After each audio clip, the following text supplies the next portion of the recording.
안녕하세요. 사회자 박장입니다. 네, 평양 아줌마 김연입니다. 이선혜입니다. 네, 이선 선생님 오랜만입니다. 네. 네, 요즘 많이 더운데 사시는 곳은 많이 덥죠? 많이 덥죠. 얼마만큼 더워요? 숨쉬기도 힘들어요. 세 발자국 걸으니까 땀이 졸 흐르더라고요. 작년에 더웠는데 올해 더 더운 것 같아요. 네. 큰일 났습니다. 그래도 장마가 지났다는 게 조금 위안이 돼요. 막 음. 항상 빗줄줄 맞고 이번에 장마가 막 그랬는데 그러니까요. 다행입니다. 다행이다. 장마도 싫고 저는 무더위도 싫어요. 맞아요. 다 맞아요. 그렇죠. 가을이 제일 좋아. 진짜 맞아요. 진짜. 그래서 장마가 이제 지나갔는데 북에서도 이번 장마 피해를 많이 입었다는 소식을 들었어요. 그렇죠. 안타깝죠. 그래서 그거를 남측 언론을 통해서 이제 접했는데 그 이야기에 대해서 좀 두 분 모시고 얘기를 좀 할까 합니다. 네, 7월 27일, 7월 말이었는데요. 그 조선 국경 지대하고 중국 측 지역에 기록적 폭우가 내려왔고 그 압록강 수위가 위험 경계선을 훨씬 넘어왔고 그 신의주, 그다음 의주 여러 섬 지역에 있는 5,000명 주민분들이 위험고에 고립되는 일이 있었어요. 그래서 거기 이제 그 본론으로 들어가기 전에 그 압록강하고 신의주 거기는 위치는 어디 있나요? 네. 신의주 하게 되면 평안북도에 서석이 되어 있죠. 압록강이 서해 바다를 만나는 곳이죠. 네. 네, 이번에 수해에서 가장 영향을 받은 게 신의주 아닙니까? 신의주와 우주. 그 이유가 뭘까? 그 큰 물의 취약성을 나타내는 게 뭘까라고 보니까 그 큰 물이 홍수죠? 그죠. 큰 물이라고 말 안 해요. 여기. 네. 진짜 큰 물. 우린 큰 물이라고 그래요. 근데 그쪽 편에 보게 되면 수풍 발전소라든가 위험 발전소라든가 여러 가지 발전소들이 다수의 발전소들이 있어가지고 수력 발전소를 운영한단 말입니다. 근데 비가 많이 오게 되면 그 수위를 조절하기 위해서 댐을 열어요. 그래서 수위를 조절하고 하는데 그 댐에서 물을 방류시키잖아요. 방류시키면 서해 바다 쪽으로 흘러 내려가야 되는데 하류로 내려올 때에 정말 찬수가 안 맞으면 뭐가 있냐면 썰물, 밀물 있지 않습니까? 네. 서해는 그 밀물이 딱 올라올 때 그 방류가 마주치는 순간이면 바다로 못 내려가잖아요. 갈 데가 없으니까 그게 전부 신의 쪽을 둘이 친단 말이에요. 완전 직격탄이에요. 그게다가 또 하나가 잘못됐다기보다 좀 악순환이죠. 단동 쪽의 중국 쪽은 안반 같은 산입니다. 북의 신의주보다 3m가 높아요. 이게 3m라고 그러나요? 네네. 3m가 더 높아요. 지대적으로. 그러니까 그 위에서 물은 방류했는데 밀물이 올라오지. 밀물이 올라오면 갈 데가 없으니까 단동도 이번에 엄청나게 피해를 봤어요. 근데 그게 단동 가는 것보다 신의주에 들어가는 게 더 물량이 많단 말이에요. 이번에 단동 영상 보니까 막 사도 물에 잠기고 그랬더라고요. 단동이 그 정도면 신의주는 말할 것도 없죠. 그러니까 이런 지리학적의 약점 때문에 이번에 큰 물에서 많이 피해를 봤던 것 같습니다. 비도 많이 왔고요. 네네. 그 지리적인 어떤 그런 그렇죠. 안 좋은 네. 그런 위치에 있고 그때 아마 썰물 같은 기회였다면 좀 낫겠죠. 그렇죠. 그때 밀물이 닥치면서 또 더군다나 큰 갈 데가 피해가 없는데 오는 이제 거죠. 그게 다 신의 쪽으로 왔다. 그쵸. 그런 얘기인데 그러면은 이게 또 궁금한 게 중국하고 조선은 이제 분간이라 할까요? 이렇게 네. 경계선 그런 것들에 대한 국경선이 좀 애매할 것 같다는 느낌이 들어요. 그런 건 어떻게 정했는지 그게 좀 궁금하거든요. 1962년에 10월 12일입니다. 네, 평양에서 주얼레 중국 총리와 김일성 수상이 조중변계 조약을 체결했습니다. 네. 조중변계 조약. 네네. 네. 여기서 이제 이 조중변계 조약에서 이제 정리한 게 뭐냐면 백두산과 천지, 그리고 압록강과 두만강, 그리고 서해 영해의 국경선을 명확히 정리를 했어요. 그래서 원래는 백두산 전체가 중국의 영토였는데 이 조중변계 조약에 의해서 천지의 5분의 3과 그 일대를 북측에 편입시키게 됩니다. 예, 그것은 이제 1909년 9월에 일제가 청나라와 맺은 당시에 맺은 간도 협약에 비해서 약 280제곱킬로미터의 영토를 더 확보하게 되는 것이었어요. 그리고 압록강, 두만강에 총 451개의 섬이 있습니다. 어. 예, 조중 변개 조약을 맺고 6개월 정도 현지 탐측 조사를 또 했었는데, 그래서 이제 1964년 3월 20일에 조중 변개 의정서가 체결되었거든요. 거기에 보면 451개의 섬과 모래톱이라고 하는데 사주라고 하죠. 그 중에 북이 264개, 더 많이 가져왔네요. 중국이 187개를 소유한다고 되어 정했습니다. 아니면 이렇게 되면 북이 되게 유리한데 이 조약이 이게 유리하게 된 이유가 있을까요? 아마 그런 것 같습니다. 이제 1945년 8월 15일에 우리가 해방을 맞이했잖아요. 그렇죠. 그런데 그 하루 전인 8월 14일에 중국 국민당 정부하고 소련이 중소 우호 동맹 조약을 맺게 됩니다. 와. 거기서 이제 조약의 내용 중에 호상 주권 및 영토 보호를 존중하고 내정 불간섭을 준수한다는 내용이 있고, 또 동북 지방과 관련한 협정 문건에는 소련 군대는 일본에 항복 후 동북 지방에서 3개월 만에 철수한다라고 되어 있어요. 아. 그래서 1946년 5월에 소련의 중국에서 완전히 물러나면서 이 중소 우호 동맹 조약 때문에 중국 공산당이 심양, 장춘 등 큰 도시들에서 철수하게 되고 난동, 통화지구까지 다 내주게 됩니다. 그랬을 때 북의 김주석이 중국 공산당에게 조선의 북부 지역을 이용할 수 있게 허락을 해주고요. 장개석 국민당 군대의 공격에 의해서 단동이 함락되었을 때도 있었거든요. 그때 많은 인원들이 신의주로 피신을 왔어요. 그때 미 군정의 보고서에 의하면 1, 2만 명이 된다고 합니다. 그때 많은 도움을 주었죠. 도로 철길 이용뿐만 아니라 군사 물자, 네. 식량, 천, 신발까지 이게 다 지원을 해줬고, 군대도 보내줬죠. 그래서 중국 공산당이 장개석의 국민당을 몰아낼 수 있었고 1949년 10월 1일에 나라를 세울 수가 있었을 때 지대한 공로가 되지 않았나 생각합니다. 아, 근데 그러니까 이 중국 건국에 엄청난 지원을 해준 격이 됐네요. 예, 동북지구를 맡아서 이제 많은 도움을 줬고 직접 많은 군인들이 가서 싸웠고 그래서 그 은혜가 크겠죠.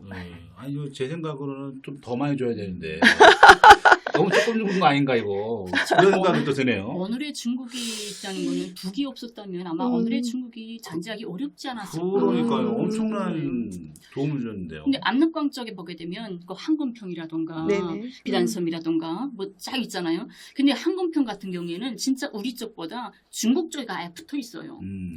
누가 봐도 저 중국 땅이 아니냐 이런 생각할 만큼. 근데 거기에 크고 그런 큼직한 섬들은 거의 많은 부분이 다 북으로 넘겨졌단 말이에요. 그리고 국경이 어떻게 돼 있냐면 우리도 보면 압록강이 강이잖아요. 강에 국경이 없어요. 없고 그래서 옛날에 뭐 권한의 행군하고 어쩌고 할 때 사람들이 밀수도 하고 막 그랬잖아요. 그때 압록강에서 배에다가 뭐 서로 물건도 주고받고 하면서 한단 말이에요. 그건 국경이 아니니까. 그리고 중국 배가 우리 북의 국경 거기까지 아예 붙어 들어오는 거예요. 하지만 강에만 있으면 국경이 아니죠. 중국에도 중국 땅에만 올라가지 않으면 우리 거예요. 상관없어요. 그러니까 육지 올라서서부터 거기 때문에 강은 아예 공동이죠. 중저중이. 그렇군요. 네.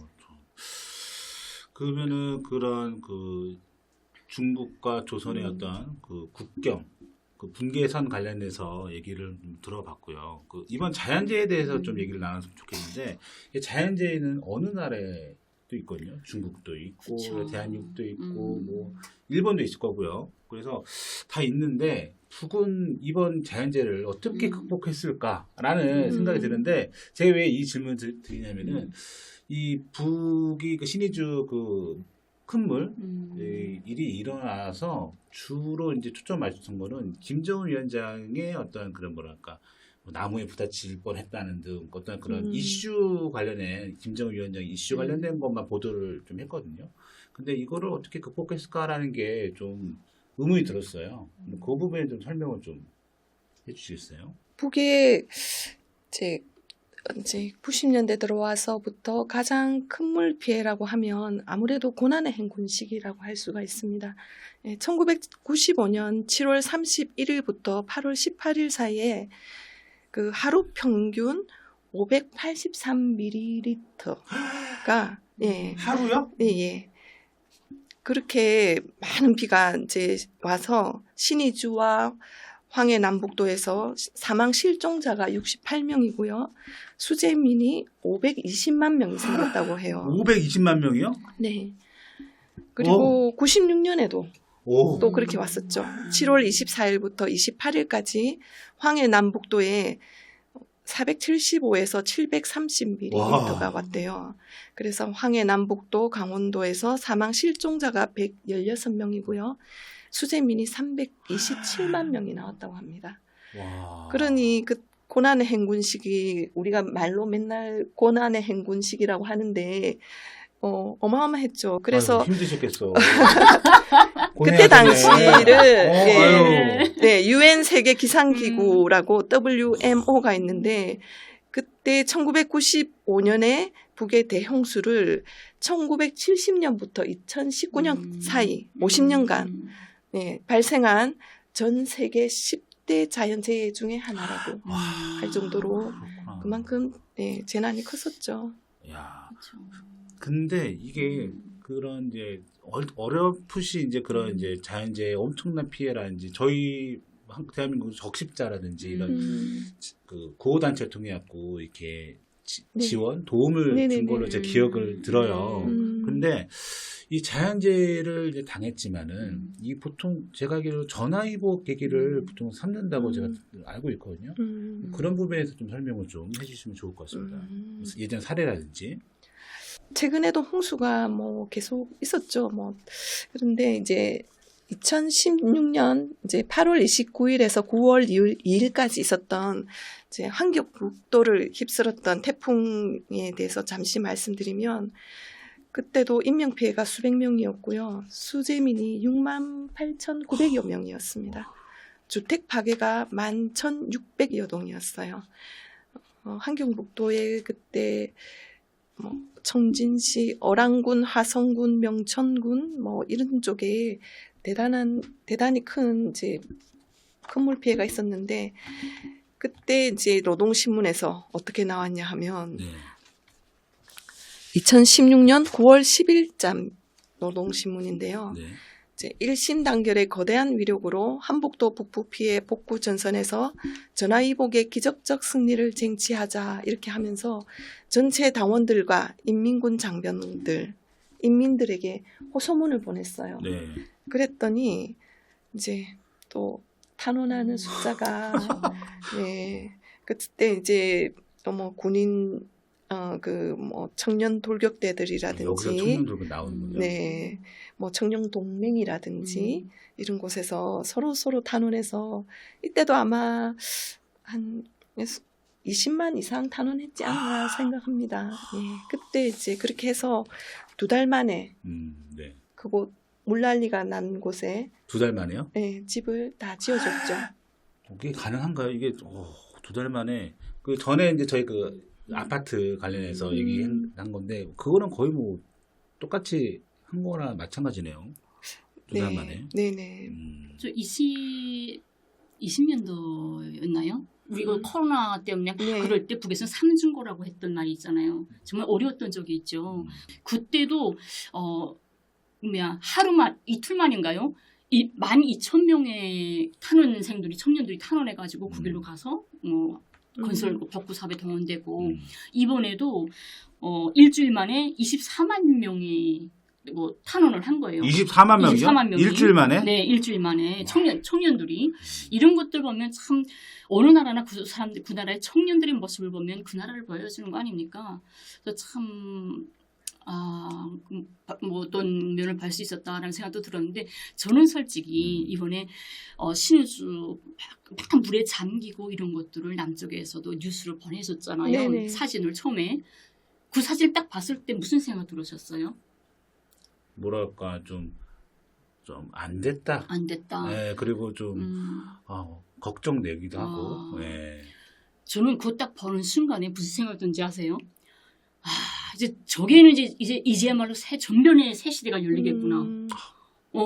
이게 새 역사가 펼쳐지겠고, 새 어떤 그런 신도시가 형성되겠구나 하는 게 눈앞에 보이는 거예요. 그래서 이게 이제 시리즈 피해를 입었지만은 이제 원상복구를 이제 제가 이제 예전 걸 보면은 한 2, 3개월 안에는 좀 어느 정도 윤곽이 될 것 같아요. 원상복구가 아니에요. 완전 대혁명이 일어나는 거. 항상 뭔가 무너지면 네. 대혁명이 일어나지 취소. 원상복구는 아니에요. 더 좋게. 그렇죠. 더 좋게 하고 네. 또 20승 10 그 계획 있잖아요. 그쵸. 그게 이제 거기 시리즈가 있지만은 네. 1순위로 이제 네, 하는 네, 거죠. 그런 거죠. 그렇죠. 그래서 저희가 제 제안입니다. 한 3개월 정도 후에 이 시리즈 변모된 모습을 좀 같이 얘기를 나누면 좋지 않을까 네. 싶습니다. 그리고 이번에 이런 거 보니까 또 북에서 탄원해서 나가는 청년들도 있지만 전국적으로 지역물자들, 구원물자, 우리 구원물자라고 하는데 네. 뭐 평양식 우리 때도 그랬어요. 어디가 수해 났다 하게 되면 매 집마다 자기들 우리 집집마다 안 쓰는 거 얼마나 많아요. 옷가지들도 많고 그걸 다 모아가지고 그쪽으로 다 보낸단 말이에요. 새 것도 많지만 진짜 우리가 내 거 하나 나눠 먹고 나눠 입고 그래서 지금도 신우주적으로 차들이 구호물자 실은 차들이 정신나게 들어간대요. 그래서 당 간부들이 먼저 앞장서서 구호를 지원을 하고 있다고 그래서 아니 어제 보고 오신 것 같은 사실을 현장에서. 들었습니다. 너무 생생해서 뉴스에 나왔습니다. 어제 네. 갔다가 오신 것 같아요. 네.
그래서 네. 2016년에 새로 집을 지어줬을 때는 똑같은 모양으로 지었거든요. 맞아요. 음. 그렇죠. 네. 근데 지금은 이제 받았잖아요.